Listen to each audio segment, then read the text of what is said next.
What's up, guys? The Vancouver Hustler Show. I'm your host, Joshua, and I'm your host, Umair. Today we are the Wise Barber. The Wise Barber is a 23-year-old artist. He was born in Manitoba. He moved to Surrey back in 2002. He's currently focused on cutting men's hair, philosophy, and poetry. He dabbles in poetry. It was the year 2009 when his father passed away, and may he rest in peace. That drive the Wise Barber to chase his dreams and become part of the NBA. Though his dreams came to a halt when he finished his high school, he felt as though he lost his identity and his anxiety started to creep in. That's when he discovered meditation, and he continues meditation on forward till today. Today he's focused on his journey and becoming the best version of himself. He's also cutting hair. He's inspiring the youth, and at the same time, he's sharing his philosophical ideas through social media. Did we miss anything? Nah, bro, you got it down. You got it down. I mean, I'm a barber. I cut hair. It doesn't sound so glamorous, but I mean, I'm more than that, right? Like I was telling you guys today earlier, like I'm basically just a human being, man. And I don't wanna. Other than the labels that I choose in this life, I'm nothing more than just a human being, and that's a fact, right? And then deeper than that, I feel like I am just like everybody else. Name was given to me, my nationality was given to me, all ideas, religion was given to me, and I'm just a regular person. And what I choose to do in this life though is, my end goal is to make an impact on the youth. My end goal is to be, this is mine, and people can think it's not gonna happen, but be the most inspirational person I ever lived. How I'm gonna get there will be part of my legacy, will be my life, right? And barbering is one of the steps along the way. That's tight. And there's more things to come. So you started barbering back in January. What inspired you to do that? It was a barber named Gino from Hades Parlor. Okay.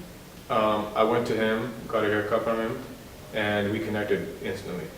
So I know that whenever he always gives me advice, right? So I'm like, whenever he gives me advice, it clicks. I'm going through his feed one time, and this was when I was in public speaking, like I told you before, and I was like, man, I want to do something that's like 8 hours a day, right? I want to be speaking in the morning and then hustling later on. And I'm like, what can I do though? And at this point, I was like, I need to find something. And usually in my life, when I'm thinking that way, I need to find something, I put action behind it, something just pops out of my mind. So, I mean, I'm just sitting there one night, going through his feed. It's creepy as shit, guys, but I'm going through his feed, right? I'm going all the way to the bottom. Why? Because I just wanted to see his story. I don't know why. I see a post of him sitting there like this, with his barber stuff in the back, and this is when he was like a year or two in his barber stuff, and he's compared it to basketball in his caption.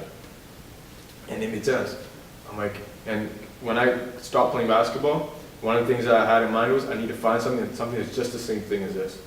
And so when he compared it to basketball, I was like, okay, interesting. It didn't click right away. I'm like, interesting. And then I was thinking about it more and more. A couple days go by. I'm picking my brother up from Kuala, and I'm pretty into nature. Like I connect with trees, I connect with nature real quick. I'm sitting in front of a big tree, and I'm like, I'm at a point right now in life where I need help. I need guidance, and maybe going in a silent zone. I'm picking my brother up, he's not here yet, I'm looking at the tree, it clicks. You're fearful of barbering. You're fearful to pick something up for the first time and try it. Why? Because you're thinking you might not be successful, number one. You're thinking you might not be good. But one thing clicked in my head that always does is what my grandpa said. He's like, no one's ever good at something the first time they do something. Damn. That's fact. It is. So when it came from my grandpa, it's easy to go back to that. Yeah. Right? So I went back to that, and I've always been going back to that when I needed it, and then I was like, all right, I'm afraid of this, so let's do this. That's how I live in my life. Because like I was talking with my dad earlier, like I saw him die, so nothing makes me afraid. Like what I mean by that is, yes, fear comes up, but I like to go at it because I know that that's just an illusion. So here I am now. Wow. That's crazy, dude. So your dad died, was it cancer? Yeah, and how old were you at the time, 13? I don't remember, grade 9 though. Grade 9? I don't know the age thing, I do the grades thing. When kids come for haircuts, I'm like, yo, what grade you in? I don't know how old you are. So, grade 9, like explain how that felt. Like when did you find out? Like, well, he got diagnosed with cancer in October, my birthday's in October. I spent my birthday near his bed, crying my eyes out, because that day he was in pain too. He broke his back. It was in his gallbladder, which is like for like elderly people, man. And like people that get over when they pass 60. And so it was rare. His back broke while he was sitting in the car at the bank. And then he somehow called somebody, blah, blah, ends up in the hospital, broken back. So then they go, yo, you have cancer. So he's rehabbing his broken back, and he has cancer at the same time. Wow. So he's recovering from the broken back injury, and then he has cancer. And then it was around October of 2008. And then he passed away in March of 2009. So I think it was 6 months in the hospital. Wow. Bedridden. Yeah. That's crazy. Especially at a young age, you're probably like, holy shit. Yeah, man, I was playing basketball at the same time. So Yeah, so him passing away, was that like, why did that directly drive the basketball? Like, what was the basketball relation to your father? I always loved basketball. Mm-hmm. Like I remember being a young kid, sitting on the couch. I can remember to this, sitting on the couch. My dad was taught by his dad to schools everything. What's basketball? You know what I mean? So I'm sitting there, I'm like, yo, Dad, I don't care what you're telling me about school and stuff. I'm gonna go to the NBA. He kicks my ass, right? And I laugh at it till this day because it's like it's a perspective thing, right? So I'm always passionate about basketball, but this drive was fueled even more because of his death. I mean, at that age, I took it upon myself to be the best I can be because of his death, and it was a little bit overwhelming, right? I mean, I'm young, I don't have the guidance, fine. But it makes more sense if I tell you of why it happened in the beginning. So when I was playing grade 9 basketball, I transferred from Qazi school. I was the 7th man, I wanted to be the starter, right? And I was working my ass off. While he was in the hospital, I would go to practice, go straight to the hospital, go back to school the next morning. So I was always at the hospital, and I would always make it for practice. I got the most inspirational player award that year from my coach because of that. And as I'm talking about it right now, it's making sense to me why I got it. You know what I mean? Yeah. Because I didn't have my own life in perspective. I'm so young. So as I'm talking about it, it's weird how it's come up to me. And yeah, and I was just making it work. I even thought about quitting a week or two before playoffs. And I thought about quitting because it was so overwhelming, right? And I was like, man, I'm not getting playing time. And one of the guys I was telling me that to was also thinking about quitting. So I didn't have the positive reinforcement. But something in my mind just kept me going. So when he did pass away, I had to go to India the first in June. Don't ever go to India in June or July because it's super hot and you will not enjoy yourself. None of my shirts fit me after. Like they were stretched out with sweat. Yeah, so that was that. And had to go for a month, and I played AAU basketball athlete. And I was like, man, I missed the whole athlete season. August, I went from 130 to 115 pounds. Ooh. And August, I worked out 5 times a week. I Newton at weight pool, worked out 5 times a week, went from 115 to 140 pounds, got jacked, started my grade 10 year, and became one of the main guys, right?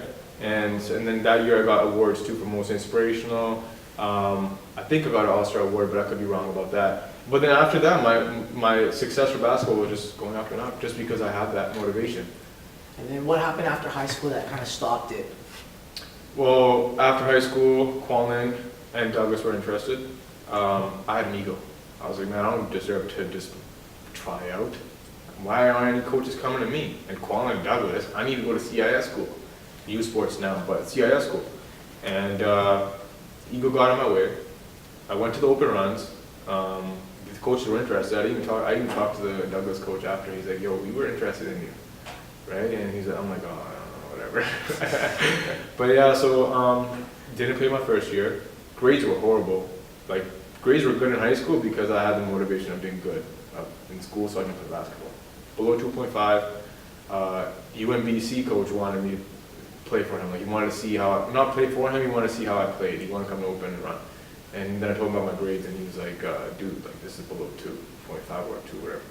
And I'm like, shit. And then I dislocated my shoulder, had an ankle injury where the fluid went up to my knee. It was a bad ankle injury. I've always bad ankles. Now they're fine. But yeah, and then it came to a halt. I just had to realize, man, I'm like, you know what? I'm not making an NBA. I'm like, I know why I wanted to and why I was so obsessed about it because of the dad passing away and, you know, just my mindset of like, you can't tell me I can't do something. But realistically, I wasn't going to make it. But I could have made it somewhere. Could have maybe played pro, maybe done something with the college thing. And for like 2 years after graduating and even after not playing for a team, I still kept playing, still kept working on it. And then I just had to put it down. Well, why do you think you had so much ego, like going to college? Like, I don't have to try out for you guys or whatever. Did you have like an attachment to the outcome of like you playing in the NBA or? That's a really good question, man. It's a question that I haven't reflected on. That's the first. See, this is how you know it's a good podcast. Because the thing is, I reflect on my life a lot, and that's something I haven't reflected on. That's a good question. I think it has to do with, yes, that. Well, you didn't get to college, you stopped playing, and then you got depressed. You found the Clippers, you picked up the Clippers, do you feel like you had to reinvent yourself? Like this is a new you, new identity? No, I actually look at it like this. I look at it like this is an identity. The Wise Barber is a label. Now the way I look at it is like, hey look man, I'm the Wise Barber, but it's not something I'm attached to. Simple. I'm not attached to it, right? And I look at myself deeply as, and it's a reminder, like the fact that I deep breathe and do meditation every day, I remind myself, it's like, I don't try to, it just happens. It's like, I'm like everybody else.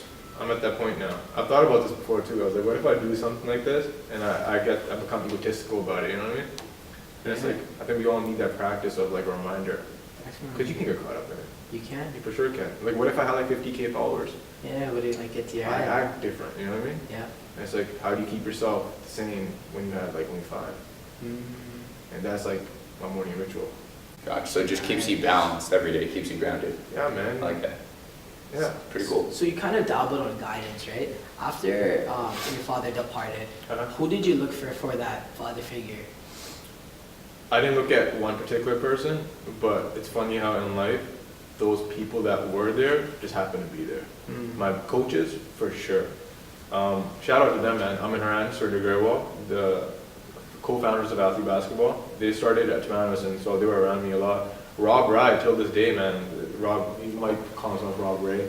Ball did? Yeah. I love that guy, I used to play with him all the Yeah, time. Brendan Graham. Brad Graham. Guess what? That's my mentor. Cut his hair today. Right No, before I came. oh, no way. Yeah, At his place or what? At my place. Yeah. He's got a kid too, right? Yeah, man. Yeah. That's one of the mentors. Yeah, so he was my coach for grade 12 as an assistant. Just men in general. And then honestly, the beauty of internet, man. Alan wants to listen to. When you got someone that smart listening, like not talking to you, but you're listening to him. Oh, and yeah, so I didn't. And my grandpa, let's be real, underrated. Why? Because he's always there, right? You look for other men, but there's a man right there. So we learned definitely a lot from him. So a lot of men. Oh. Yeah. Cool. And then also, so meditation too, you said that kind of kicked in after the whole basketball thing was dying off. What really sparked it though? Like when did it spark for you? Meditation spark. I started it because I was socially anxious. I needed to find something to figure this out. Yeah. You know, I ran into a blog, I guess, online, and it would talk about meditation, so I tried it out, and instantly found out that I'm not even present. So when I did it for 30 seconds, a minute, I felt like I could pay attention to what's going on here. And it was weird, and I was like, whoa, this is working. But what really got me into it, and this is something that's an open, hopefully this is something that people look at as an open mind. What really got me doing meditation longer was psychedelics. And people can use psychedelics in whatever way they want, but just do your own research. I'm not gonna get into it too much. Mushrooms. I was doing meditation 15 minutes a day at that time.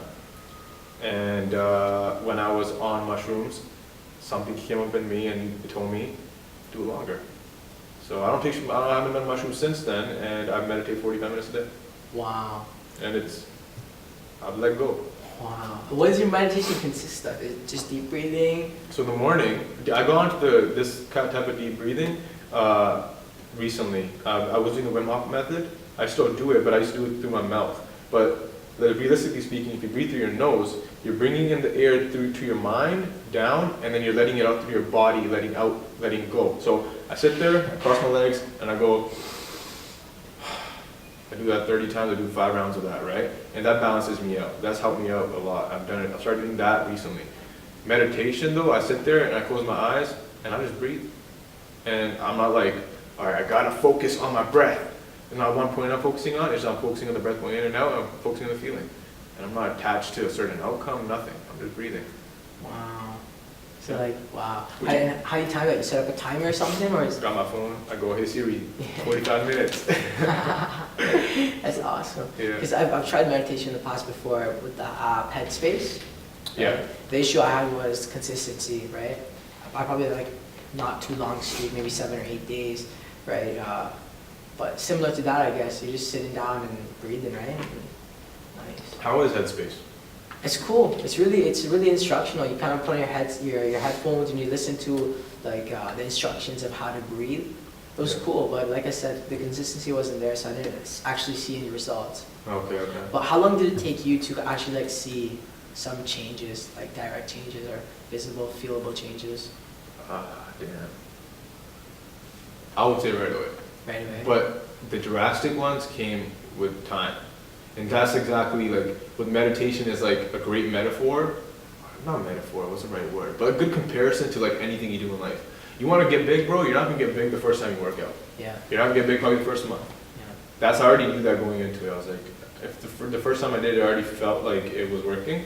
So I was like, it was a great motivation to keep doing it. Mm-hmm. And then I think by this, probably the fourth month, fifth month, I really started to see me not give a shit about people's opinion.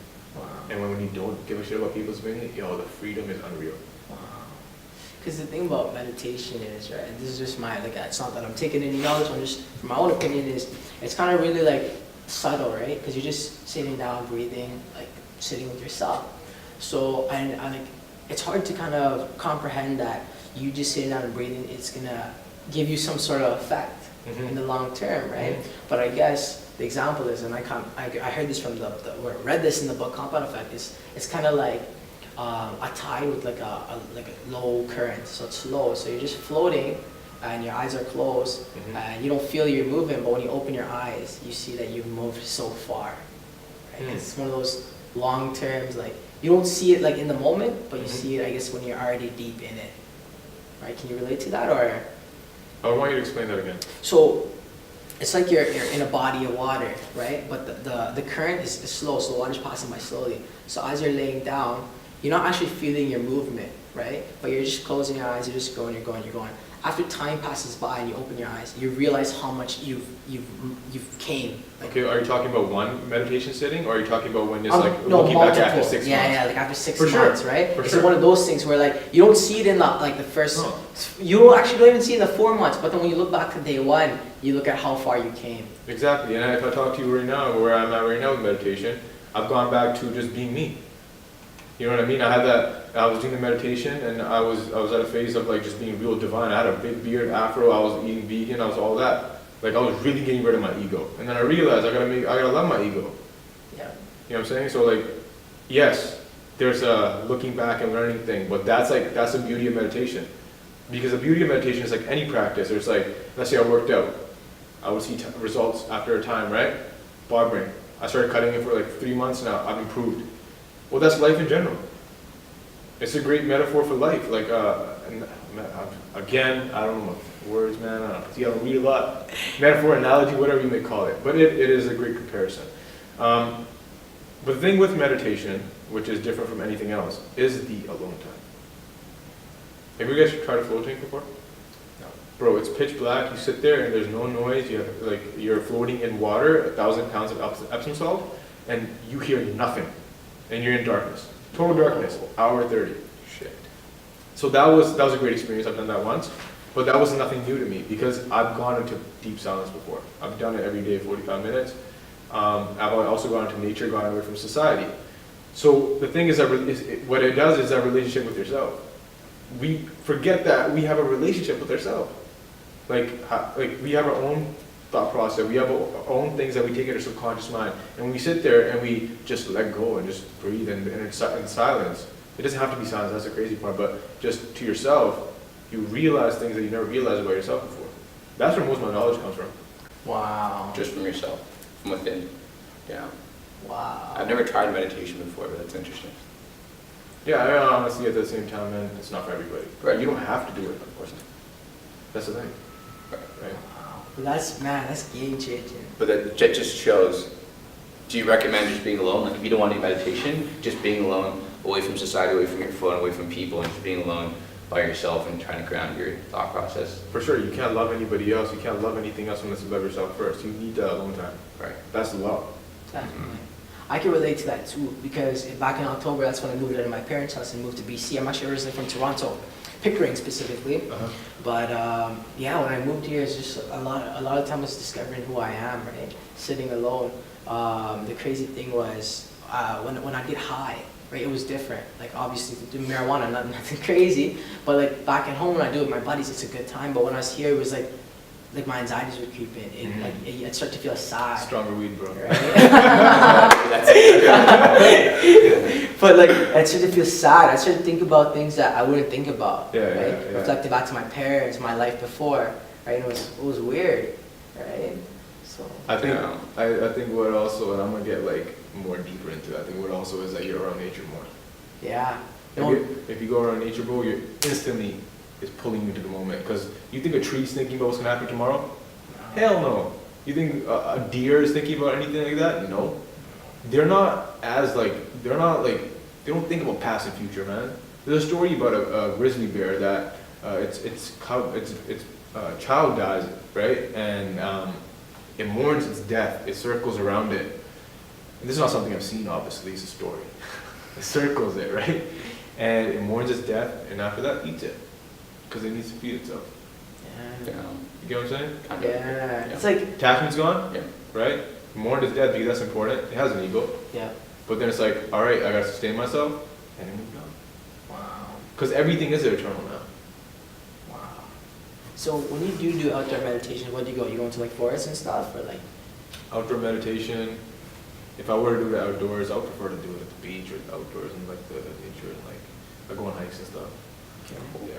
I don't do it often though, hikes not often. What are the ones you just? Quarry Rock, Chief and Squamish. Quarry Rock's in North Vancouver. Chief and Squamish. There's always people up there, right?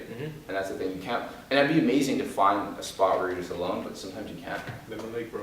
Lemon Lake. I don't like telling people this because it's my go-to spot. Now people are gonna start going there. Yeah, Right? but at the same time, Yeah. Gary Vee says this. He's like, I'm telling people about how to become successful, giving out for free on YouTube, because I know 99% of people won't do it. Right. And How many of you are gonna really go on a Lemon Lake hike?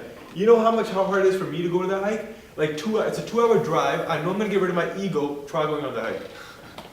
I dare you. How long is the hike up though? It's 30 minutes, 30 minutes. but if you're in good shape, Okay, so not for the average person. it could be. Yeah. I see little kids going up there and like some with their parents. I think average people can do it. Okay, Yeah. cool. Yeah, no, I was gonna say, tell me about your name, The Wise Barber. Why'd you choose that? And what does it mean? Well, I like to say that I'm a wise person. And then I saw a lot of guys with the name, let's say, Rich the Barber, whatever, like Wise the Barber, you know, the Barber at the end. And I'm like, nah, I'm not gonna do something like that. I'm gonna do something that I didn't even think about it. I let it come to me. So what I do is like, I made a name, and I can't remember my first name. I made the name, wrote it down, and then I was like, you know, I'm gonna sit on this for a bit. Because I know this doesn't feel right. It's all about feeling. I know this doesn't feel right. And it came to me. Some ideas come to me in meditation. I forget how this one came up to me. It might have been when I'm high. But, but it's like the Wise Barber. It's like simple. You know what I mean? Right. And it's funny, the simpler things in life are the ones that actually are the best. Definitely. And that's like, it's funny though. A lot of people aren't simple when simplicity seems so easy because it's so simple, but it's not, because most of the world can't get this to just calm down a bit. It'd be like, oh, I need a name. Okay, I need a name. It's gotta be great. What should it be? Okay, what will people think about this name? What? Okay, no. I'm like, what's my instinct? Let it be. Rather than feeling it, like, yeah, it'll come to you. Let it go, it'll come to me. Right. The paradox, let go, and shit happens. Wow. Like that's Good crazy, analogy. dude. Especially like the insight you have, right? And you're saying how most of it just came to you, right? So back to meditation, right? We're gonna go back to that quite often, right? But how do you grow in meditation? Was it like you just found what worked for you and you continued that, or was it like you had to go find like the best program on the internet, or like how did that work for you? Well, I did my research in the beginning, and people have their own opinions on it. Like it's like in the beginning I was meditating and I was focusing on the tip of my nose when I would breathe. And what I realized was that's an effect on your thought process. And that was at a point in my life where I was so narrowly, because you're narrowly practicing focusing on the tip of your nose, it made me narrowly focus on what I thought was right. And it made me not think about people's perspective. It's weird that a practice can do that, but it can. And I was growing my beard, I was becoming vegan, all these things. I naturally grow a unibrow, I was even growing that up because I was like, I don't give a shit about people's opinion. And then I realized when I read, because it felt like it wasn't the right way to do it, I was like, I need to do more research. And I forget who, but I fell into this one, I think it must have been Alan Wines, I don't remember. But it was like, just focus on your breath. Don't focus on, like breathing in and out. And like, don't focus on one part of your nose, just focus on the breath going in and out. And don't be so attached to focusing on it. And it's funny, when I started doing that, things started changing in my life. How I perceive things, everything started changing in my life. Right? And what I realized was I started like welcoming my ego back. Like, hey man, we cool. Like, there's a person that was on, you guys know who Aubrey Marcus is? No. It's on it company, Joe Rogan is invested into it too. And his name's Aubrey Marcus. Does he have a podcast? He has a podcast. Does he throw like, I don't know, I might follow him on Instagram. Does he throw like archery every now and then? Maybe, I have no idea about that. But he had a guy on, and he talked about it, and he was saying that, because he was talking about psychedelic DMT experience or whatever, and he was like, he said something about his ego. There's something happening in his life, and he's like, he was in the garage, and he's like, he had a conversation with his ego. And he's like, and he's basically saying his own perspective of how his ego always wants to come and play, and then we, as a society, say that ego's bad, all this stuff. It's such a bad, negative notion to it, but it's not. Like, I can't say I love you if I don't exist. And what's I? It's ego. You get what I'm saying? Yeah. You need I for love. And this is not my idea. I learned this from Paul Chek. Paul Chek. Paul Chek's a good guy. And you need I. You need to love yourself. Like, if I sometimes want to be petty and like get mad about someone not giving me enough attention in like a relationship or whatever my ego might want, I have a good relationship with my ego to understand that now. And not go, so what my battle was this. My battle was, okay man, why am I anxious right now? Why am I so anxious? And get like, it caused more anxiety.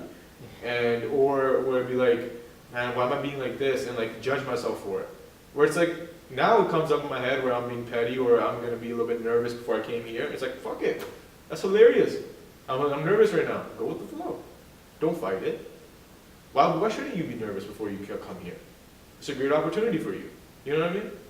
So just accept that's what I mean, the knowledge of self. Wow. That's crazy. That's amazing. So that's kind of like your philosophy on life and everything, summed up into one. Yeah. Pretty much. Yeah. And so you say you're an artist. Is that kind of like what you preach when you do your poetry and stuff like that? In my poetry, like the things I was just talking about right now, Yeah. it is happening actually, yeah. Gotcha. I've thought about it. I don't do a lot of poetry, but Yeah. if I ever got into it a lot, I would probably do different, like J. Cole does. He gets into like, let's say, a single mom, her perspective. Like I would do that, you know what I mean? Gotcha. Like I would dabble with things, but I'm not too into poetry. Just letting you guys know I might go into rapping, I'm thinking about it. Nice. That's pretty cool. I was also going to ask, going back to college, why'd you drop out? Because fuck school. You just didn't like it about school, right? What were you? No, not fuck school. School isn't for everybody, that's it. It wasn't for me. Okay, gotcha. What classes were you taking? First 2 years accounting, man. For the wrong reasons. You know, if anybody asks me why you're doing accounting, my 2 cousins are accountants. That's it. That's not the great reason. That's not the best reason, bro. And so I hated it. And I was in accounting, then I found sports science. I went to UFV for a year. I went to Douglas after that, did sports science. And I didn't mind sports science. It's just that if the teacher's up there teaching me something, I don't comprehend it. I don't know what it is. And I have no complaints. I am where I am now because of my gut feeling. I just couldn't do it in school, man. And especially nowadays, man, you don't need school to become successful, especially if you have a plan. Yeah. If you have the right plan. And somebody's going to take a big risk. If you don't want to go to school and you have to take a risk, who says that something's not possible? We talk about the system, right? The system is a fucking idea. If school's not a go-to anymore, that's because someone has made it in something else, because it took a risk. That's just, so, if anybody out there is listening and they want to do something that they have a lot of doubters and they think that they can't do it, travel the road that's less traveled, because Where society's not there. You're kind of like in your own lane. Is that what you're trying to say? Yeah, man, like, what if you choose something that, for example, I was doing public speaking. Like, I know I needed credibility, but in my head I was like, I don't need credibility. I can go to these kids and start spitting truth to them and they'll listen. But that could have worked. But I know for myself that I wanted to do something for 8 hours a day, and that just happened to be my credibility. But what I'm saying is that you are your own enemy in these things. You psych yourself out. Like, everyone else will never believe in your dreams, and if they're telling you not to, and you've heard this before, I know you have, is that it's because they haven't done what they wanted to do. And they grow older and they tell you the same thing. And that's whether that's parents or peers or teachers. Yeah. Fucking right, dude. That's so right. Like that last point, I agree with so much, man. But look at society in general, bro. Like, I'll be listening to my grandpa will be watching, or like anybody that's from our culture, anybody will be watching somebody on, and fucking India's Got Talent. They'll be like, oh, that's so good, he won, blah, blah, blah. And I'm like, I can tell you right now that if I started singing, you'd be like, no, don't do it. Yeah. It's like, why not support your own? Exactly, but that's a fear. The fear is like, well, if one of my family members, right, close to my heart, did something that was like so out of the norm and succeeded at it, what do you think they would tell me? Don't do something that you love? No, they'd be like, yo, do it. Like, you know what got me to like really be who I am, like say my shit and like get my word out there? Is because I put things into perspective. I don't know when I'm gonna die. Like, this instinct, I can be gone. Yeah. So why am I not doing what I love? Why? Because of people's opinion? Because that's what the main thing is. Right now, I bet there's a bunch of people right now thinking that this guy's a barber. I know that for a fact. I know that there's going to be a lot of brown people when I go to the wedding in Toronto. They're going to be, what are you doing? Oh, I'm a barber. Oh, okay. For a sec. And then they're going to be fake about it and be like, oh, really? Oh, good for you, good for you. And they're going to turn around and say some other shit. And I'm cool with that. Because for some reason they don't feel like it's a real profession. It's a real profession. It's like tattoos, bro. And it goes back to the system, right? Exactly. It's like of what, how you're supposed to live. It's like engineered in us. Yeah, we're Right. programmed to accept certain things. Programming. It's a programming, bro. In school, you're never taught in high school to be your own entrepreneur and make your own money. You're taught to be a worker. Right. Yeah. I mean, if I'm taught something for so long, what do you think I'm gonna do? You know what I mean? And I am not surprised that people would judge me for being a barber. Don't get me wrong, I truly accept it. But I'm just pointing out the facts. And that's what you try to pass on to these kids as you're cutting their hair. Yeah. Everything you're talking about, try to stay in your own head because it's not up to them. Yeah. But when you're listening to them for so long, from kindergarten all the way to college, like you said, what else are they supposed to do, right? Mhm. 'Cause that's what's conditioned in their mind. And that's why I want to go back to high schools when I have the money. Because look, my happiness doesn't come from money, but I need the money to make a point, first of all. And also because why wouldn't I want to go in a private jet? Why wouldn't I want a Lambo? Like you're being real, you're being honest. Fuck yeah, right? But I'm not going to be like, because I have this Lambo, I'm so happy. No, I'm not. My happiness comes from within. Bro, I'll tell you right now, I'm happiest when I'm alone. I'm happiest when I'm in silence. Right? So, and where I'm around people that I really love to be around. You know what I'm saying? Yeah. Like those relationships I have. But I want to have all those things so I can go to the high schools. Holy fuck, that's so powerful with everything you said because it goes back to you and it goes back to each individual of like, you can't get anywhere if you're not in here first, right? Mm-hmm. Like you want to get to the place where you can do that, Mhm. but you can't get to that place of wherever it is if you're not in here first, right? Yeah. Like I've said it in one of my Instagram videos. I'm like, look, I figured myself out. Nothing after this is as hard as you think it will be. Right. Because the hardest thing to do, and the one thing you avoid, and everybody avoids, is sitting in silence and really facing their demons. I can sit here right now and tell you my deepest, darkest secrets. Why? Because I look at them without judgment. Well, while you might be hiding from them, while you might be going on your phone late at night, while you might be distracting yourself. You know what I'm saying? Because they don't want to face it. They don't want to be alone. Because they know when they're alone and they're not with the phone, they're like, oh fuck, this is the reality. You know, I have this issue, this, or I don't like this about myself. It's, you know? That comes up. That comes up. In the beginning, it's almost like, oh, what do I do? I'm so bored. Right. It's like, really? Yeah. Can you imagine living in the times when there was no phone? Right. What the fuck would you do? What would you do? Right. Right. So it's like that. Yeah. It's like once you figure yourself out, once you've gone into like shrooms was part of it. Once you dive into like the things that make you afraid and you realize they're just illusions, everything else in this reality is just child's play, man. This is a game. And I don't like to call it a game. I think it's defined as a game in certain aspects. You know what I'm saying? And it's like, have fun, man. Just let go. Like, it's real simple. Simplify life. Don't over fucking analyze it. That's what I used to do.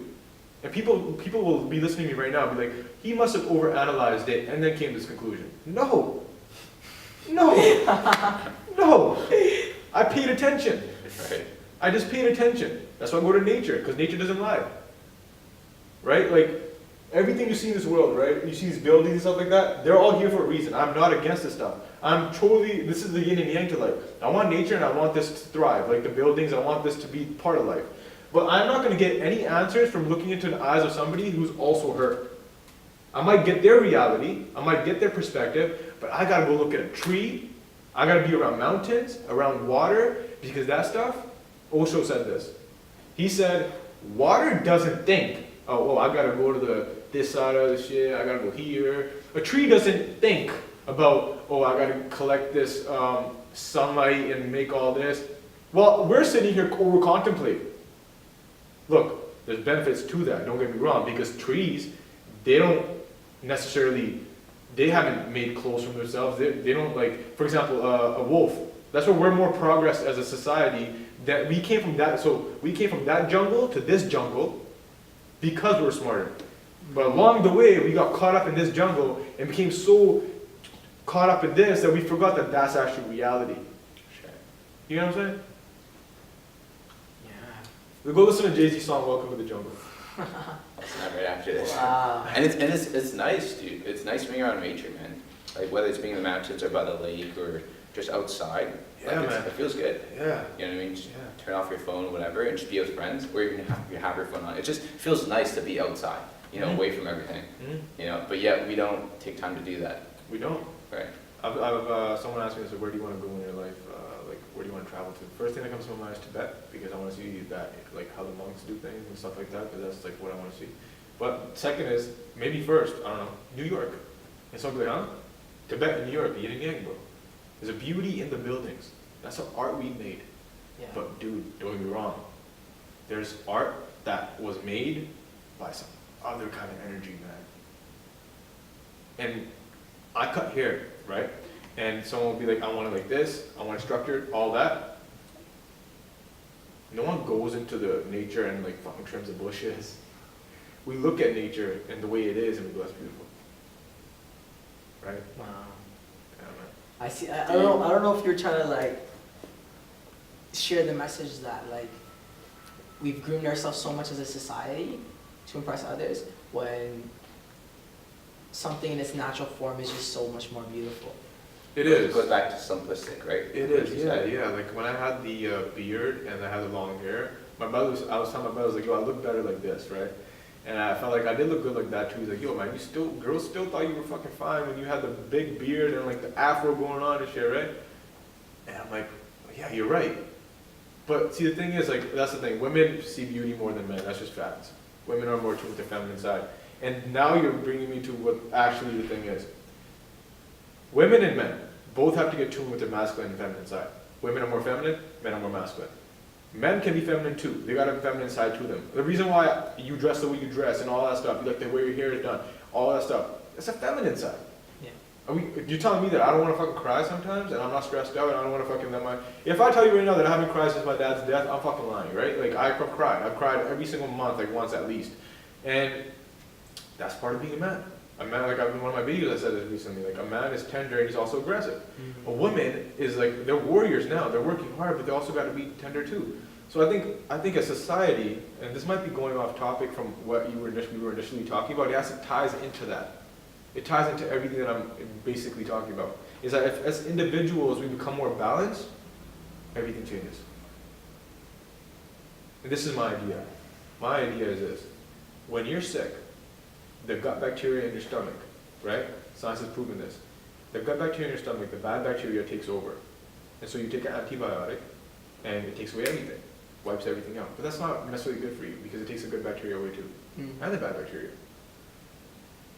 Think of yourself as a bacteria in the big picture. Bro, there's infinite amount of universes. Like this shit's infinite, man. Look at the bigger picture. People don't look at the stars and realize how small they are. Or they could be big because we're also part of the universe, right? But if we are, as a society, as a world, in so much turmoil, how do you fix that? Do you metaphorically speaking, let's just say it's like an antibiotic. Do you do something where it wipes everything out and start on you? No, because in your stomach, when you wipe everything out, it also gives it bad things to come in again. You know what I mean? Yeah. So not dwelling in that too much, but it's the same thing, just like that. So how do you change? How do we do for our society? Start with yourself. I'm not the first person to say this. Abu, to the Chosen Khan, he's talking about this. J. Cole has said this. In one of his songs, High for Hours. Listen to that song, right? And he says it in that it's not about going to it's not about going to the people that are oppressing us. It's about changing yourself. And then, look, I worked on myself. That's why I can affect others. Stand Up the podcast, we have 2 segments. Pretty much the first one is you look at the camera and you give something called a 60-second hustle. So something that you want to get off your chest, something that could resonate with the younger Shivi, anything that you want somebody else to hear, even though we got some like crazy golden nuggets out of this podcast, anything more that you want to share, just look at the camera and do that. Mm-hmm. And then the second one is the call out challenge. So you're gonna essentially call out who comes onto the show next. Okay. somebody on the passion who has a story. I already got somebody on that. There you Awesome. go.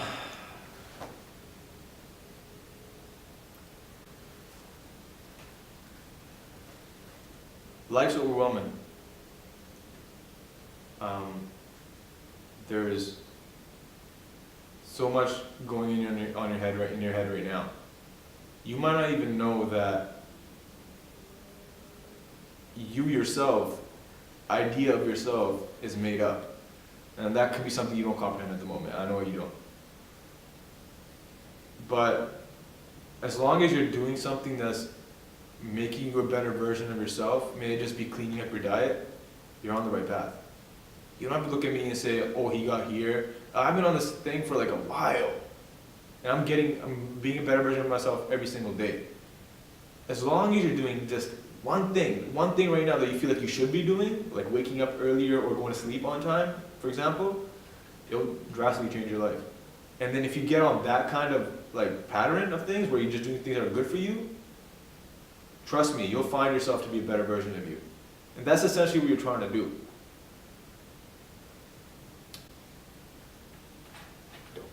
Awesome. Dope. Love it, man. That was awesome. Love it, That was bro. real, dude. Simple and That was easy, man. real. I love it. Yeah. And then for the second part, man, call somebody out. Yo, XV training. Oh. XV training. There you go. I want Manny Dule and Harleen Sidhu here. Oof. Both of them, the duo. Sweet. We'll see you guys on the next Yeah. podcast. Anyways, thanks for stopping by, bro. Appreciate it, man. Yo, man. Thank you, man. Yeah, no Awesome, problem, bro. All right, guys. Peace out.